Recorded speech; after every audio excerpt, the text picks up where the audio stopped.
Olá pessoal do canal, tudo bem? Mais uma vez aqui gravando um vídeo para vocês, procurando ajudar, esclarecer algumas questões pontuais e relevantes aí no que diz respeito aí o funcionalismo aí do cartório, dos seus funcionários, colaboradores e por aí vai, né? Nesse vídeo eu vou falar para vocês da figura do interino, tá? Eu vou falar daquela pessoa que é seu companheiro de trabalho há muito tempo, sempre sentou do seu lado, né? Sempre foi empregado do cartório como você, passou por uma fase de ser substituto do tabelião, mas por uma questão do destino, por uma das questões relacionadas à extinção da delegação, previstas na lei, passou a ser o interino nomeado pela corregedoria para assumir o cartório e ele virou seu patrão, certo? E aí, Rodrigo, como que funciona essa história aí do interino, né?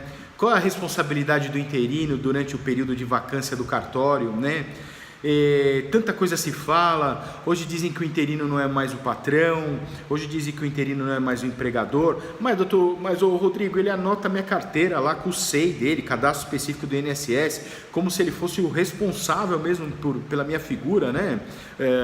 O meu trato laborativo hoje tem um patrão, que é o interino, mas como é que funciona isso, doutor Rodrigo? Porque eu sei que ele recebe um teto, que as atividades administrativas e financeiras são limitadas, porque quem manda mesmo é o juiz corregedor, é o Estado. Como que funciona?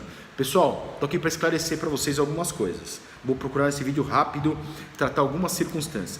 A primeira delas, gente, o interino que assume o cartório, a teor da legislação em vigor, que é a lei 8935/94, que é a lei dos cartórios, diz lá no artigo 28, certo, que ele tem os mesmos, vamos dizer assim, os mesmos direitos, entre eles a percepção dos emolumentos, tá? Então, a lei diz que o interino deve ganhar a mesma coisa que ganha o titular, certo?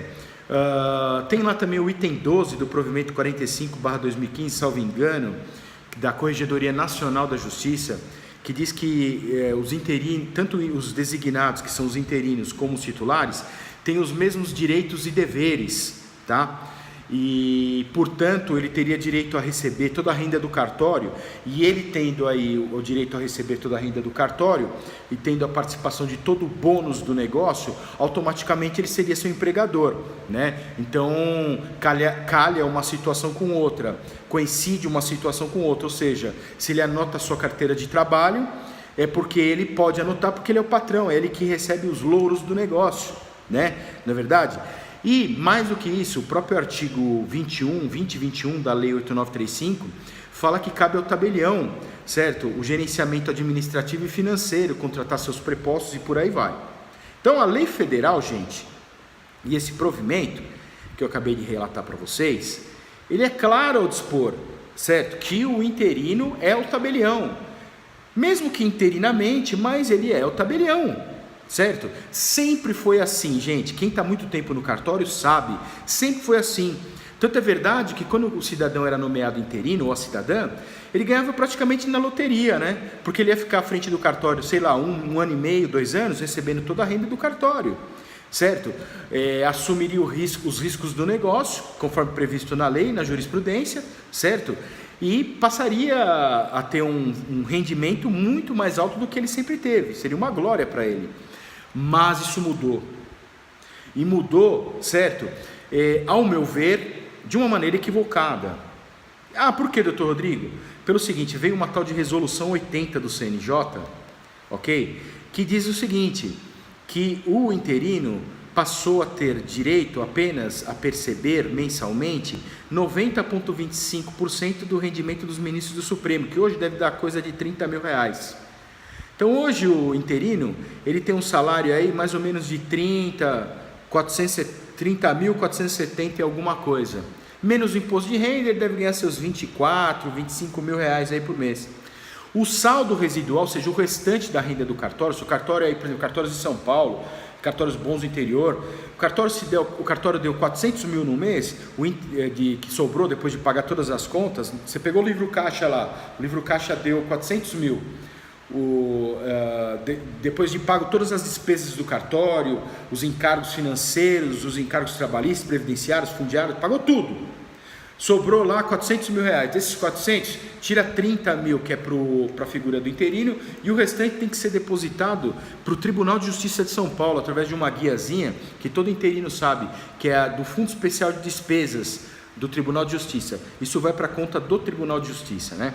Mas o que mais aí pega nessa circunstância é que quando ocorre aí a transição do cartório, ou seja, quando o novo titular vai assumir a serventia, muitas vezes, quando ele assume, na maioria das vezes, diga-se, ele não recepciona mais da metade dos funcionários, todos esses funcionários vão para a Justiça do Trabalho e o advogado elenca o interino, a figura do interino, como polo passivo da ação, em forma de litisconsorte passivo, né?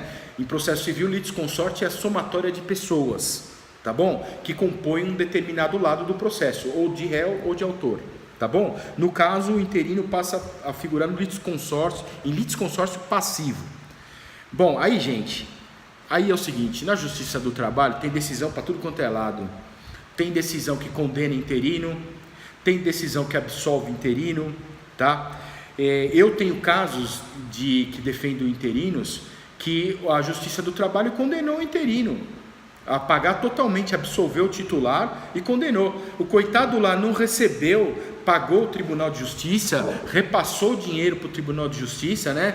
Não recebeu um real, nem 13º recebia, ficou com toda a bucha e ainda quando saiu do cartório, ainda teve que pagar toda essa indenização que foi condenado na Justiça. Isso acontece, gente? Acontece, é realidade.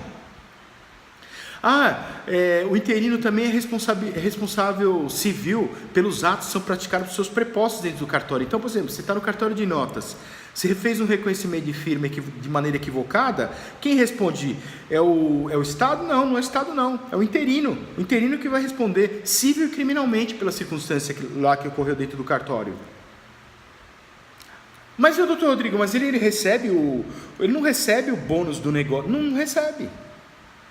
Certo? Essa é a mesma cara que todo mundo fica. Pera aí um pouquinho, ó.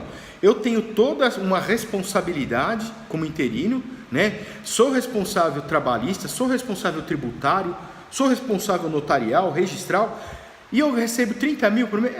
Você recebe 30 mil por mês. Isso aí está onde, doutor Rodrigo? Está na resolução 80. Está no provimento 45/2015 do CNJ. Doutor Rodrigo, mas se não está na lei, como que se sobrepõe aí o direito do interino, certo? Com uma norma de resolução inferior, porque hierarquicamente, gente, é assim, ó, você tem a nossa Constituição Federal, depois da Constituição Federal você tem as leis ordinárias, leis complementares, né, as leis federais, e depois vem as normas de caráter administrativo, e a resolução é uma norma de caráter administrativo. Certo? Eu não sei porque que é das d'água, essa norma administrativa se sobrepõe hierarquicamente perante a interpretação do Supremo Tribunal Federal, que hoje ainda está em discussão lá, tem uma DIN, uma ação direta de inconstitucionalidade, para discutir essa tal resolução 80, certo? Agora, enquanto não se derruba essa resolução 80, os juízes de primeira instância, os juízes corregedores permanentes, os tribunais de justiça, como agem de maneira vinculada à norma, tem que obedecer o que está dizendo lá em cima o CNJ, porque senão eles cometem aí falhas administrativas que podem ser até punidos.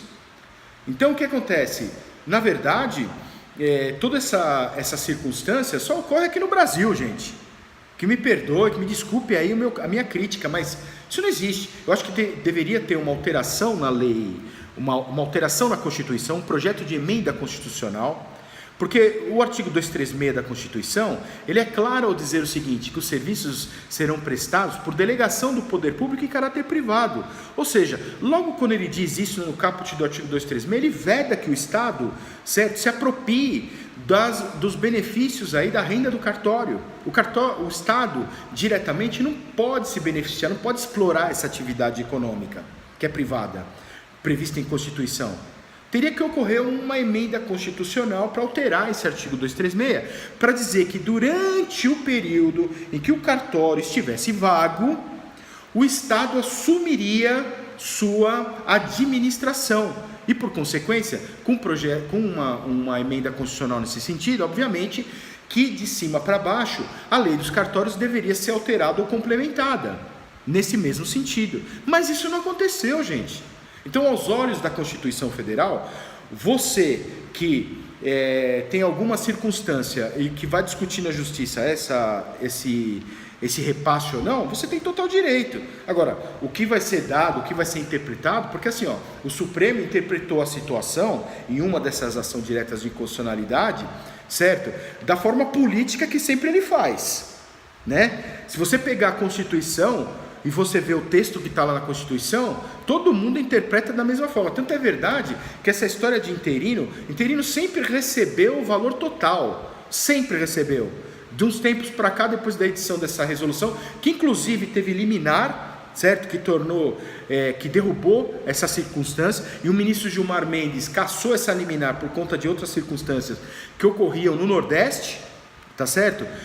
Pelo fato de ocorrer esse lobby de ficar segurando concurso, né?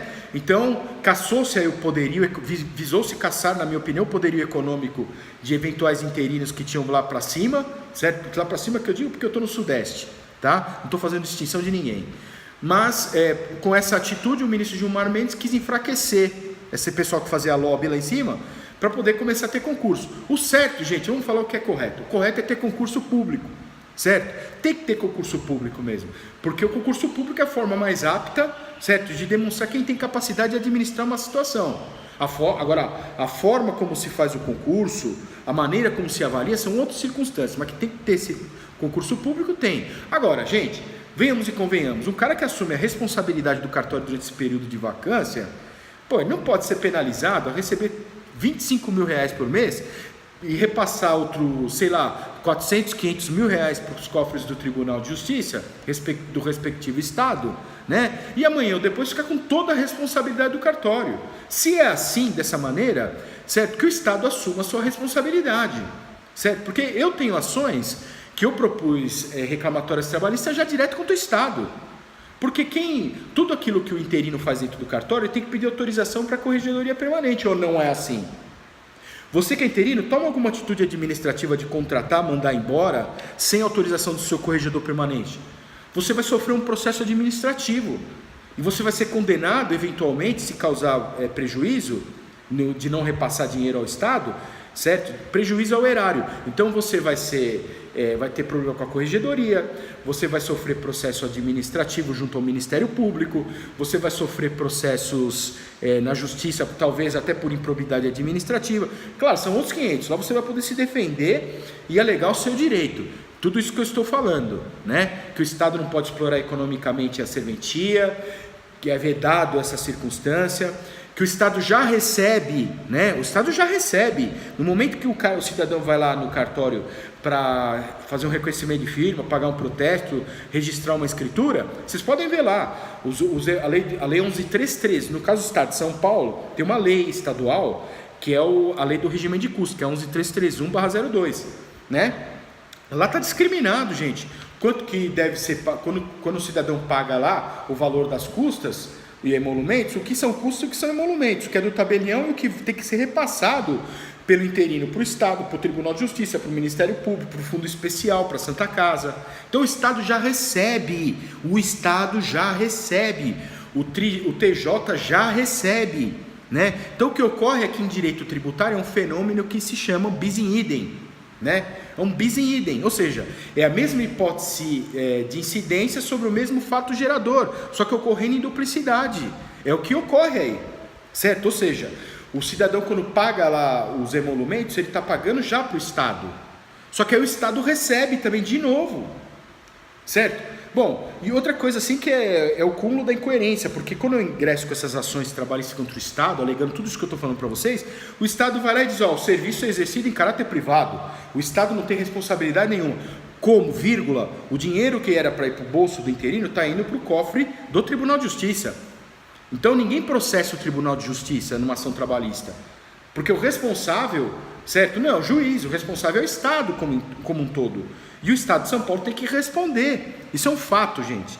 Então o interino, quando vai assumir um cartório, tem que saber que você vai ganhar um teto, certo? 90,25 do ministro Supremo. Você vai gerenciar aquela turma toda do cartório, vai gerenciar ego, vai gerenciar questões financeiras, administrativas, vai ter responsabilidade sobre os atos praticados no cartório, dependendo da natureza do que o seu cartório ostente, tá? E finalmente, você não vai ter direito a 13º, você não vai ter direito a amanhã ou depois pode ser condenado na Justiça do Trabalho, certo? Então, gente, fiquem atentos a essa circunstância. É claro, o vídeo é curto, eu quero que todo mundo assista aí pacientemente e seja um vídeo bacana, né, de ver, não um vídeo de 1h30 que ninguém aguenta. Mas se você interino tiver dúvidas com relação a isso tudo, acessa aí o link do meu site, entre em contato comigo, tá? Eu tenho diversas questões aí, diversas situações, cada particularidade que você nem imagina, tá bom? Relacionada à interinidade, tá? Mais uma vez eu agradeço, dá um like aí no final, convida seus amigos, vamos assistir o vídeo, tá ok? E aguarde que o próximo vídeo vai ser mais interessante ainda, tá bom, gente? Um grande abraço.